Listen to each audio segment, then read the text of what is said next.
I posted about this yesterday, but I truly cannot believe how well the Carson Wentz trade turned out for the Eagles. When this happened last year, I was livid. I was furious at that trade because we took a $33 million dead cap hit, the largest dead cap hit in NFL history.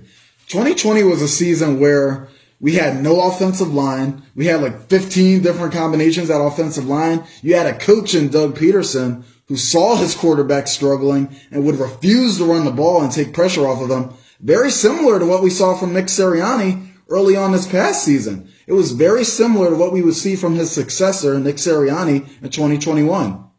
And I thought that we had just given up on Carson Wentz too early. I was one of the biggest Carson Wentz supporters out there. I defended Carson Wentz week after week. And with me saying all that, even with me saying all that, I will acknowledge it. Carson Wentz was awful, horrendous in 2020.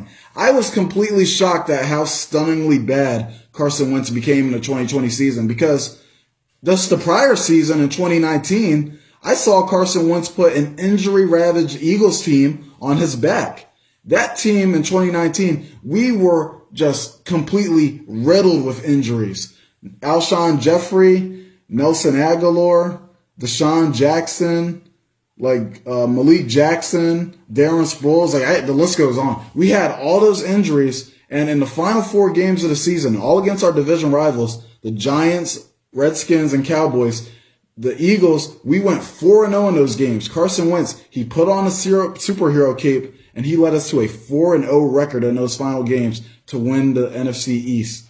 Now, unfortunately, in the playoff game against the Seattle Seahawks, Carson Wentz, he actually ended up getting cheap-shotted by some guy named Jadeveon Clowney. So that was the end of that. But anyway, coming into the 2020 season, I really expected great things from Carson Wentz. And he took a million steps back.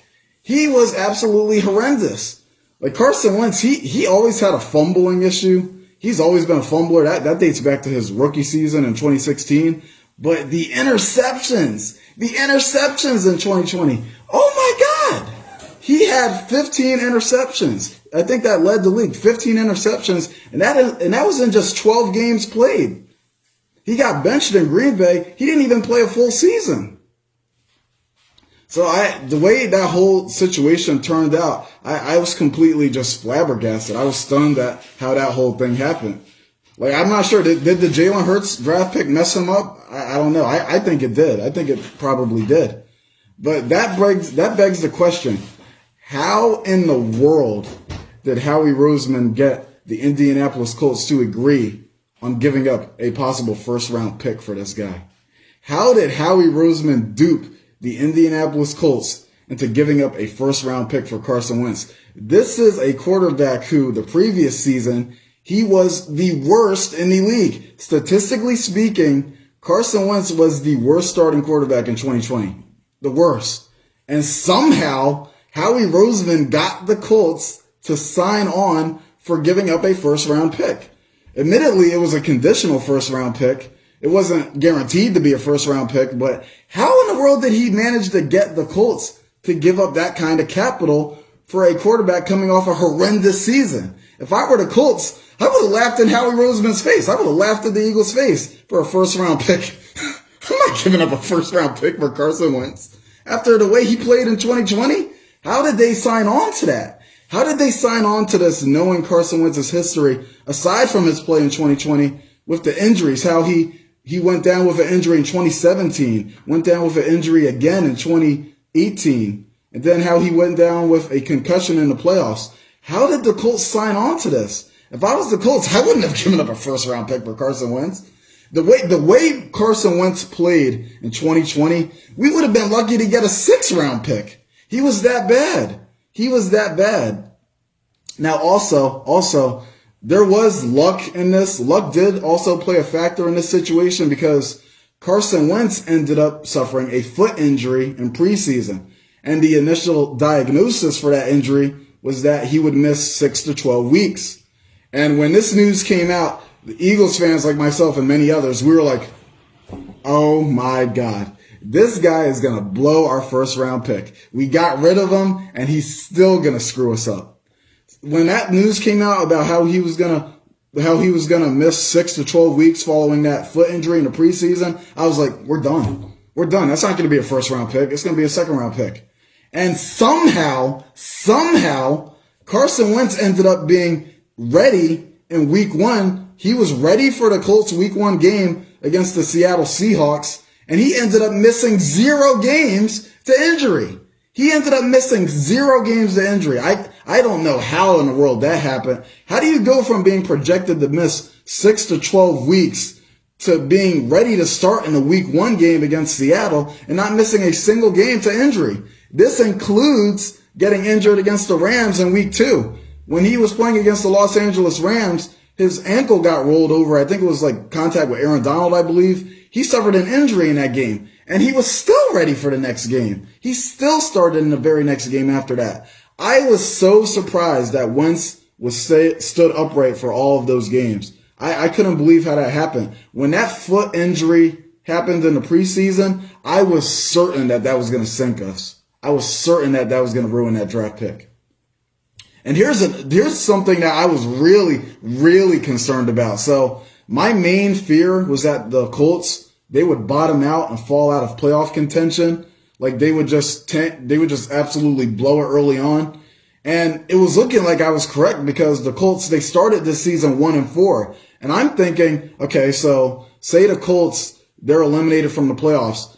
What reason do they have to keep on playing Carson Wentz? Because if you're think about it this way, if you're eliminated from the playoffs, why give the Eagles a first round pick? Wouldn't you want to keep your first round pick? You're not going to make the playoffs anyway, so why keep playing Carson Wentz? Why just give the Eagles a free first round pick knowing that you've got nothing really to play for with the playoffs being out of your reach?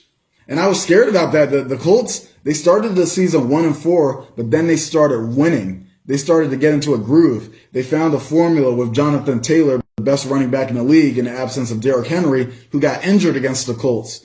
The Colts, they really had these good teams on the ropes. They destroyed the Buffalo Bills in Buffalo. They beat the New England Patriots. And it was looking like they were going to make the playoffs. It was looking like they had a playoff spot guaranteed. People were saying, oh, the Colts, this is going to be a scary team in the playoffs. This is going to be a team that you don't want to see in the playoffs. But then it all came crashing down. It all came crashing down. In the final 2 weeks of the season, the Colts lost to the Raiders. And then in week 18, the season finale, in the most stunning game of that week 18 set, the Colts fell to the Jacksonville Jaguars. A 2-win Jaguars team beat them. A team that was absolutely horrendous all year. Like I said, they only won 2 games. There was a stat about the Colts not winning in Jacksonville since 2014, but it's the Jaguars. The Jaguars. This team fired their coach, Urban Meyer. The guy got caught grinding on women at like a club or something. Like the organization sucks. Jacksonville, it's a terrible organization. My cousin Travis, he's a Jaguars fan, and I really feel bad for him. But that team is terrible. And somehow the Colts, in a win or die situation, they died. They lost to the Jacksonville Jaguars, and Carson Wentz, he came up small in that game.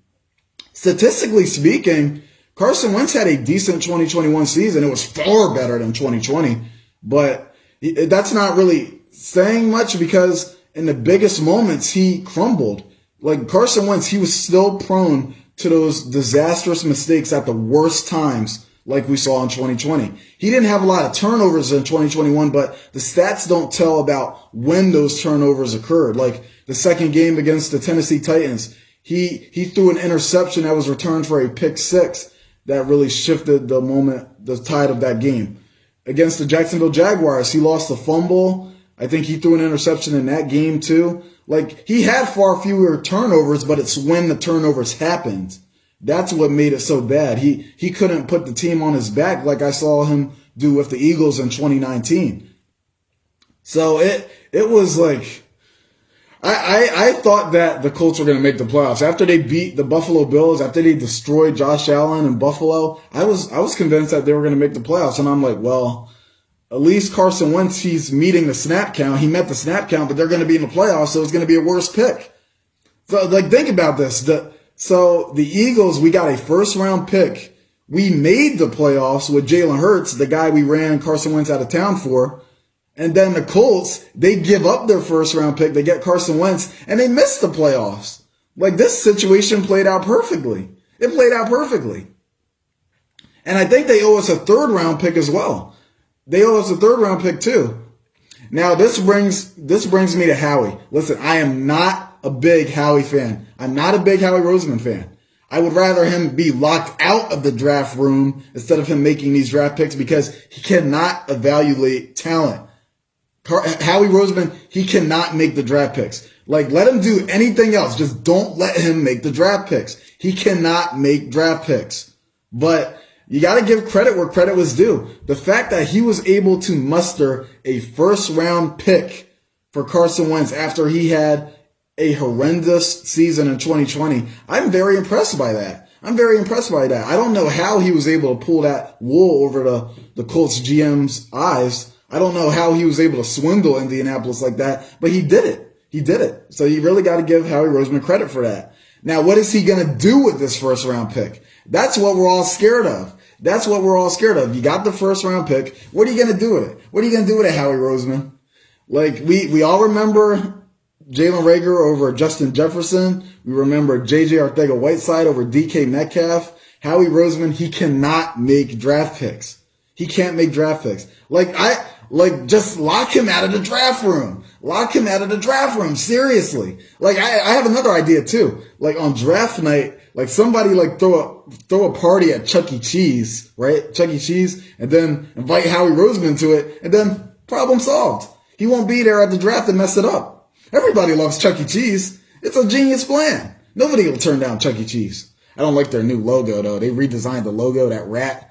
Like, his old logo I liked with that purple hat and everything. This new logo, he doesn't have a hat and he looks more like a realistic looking rat.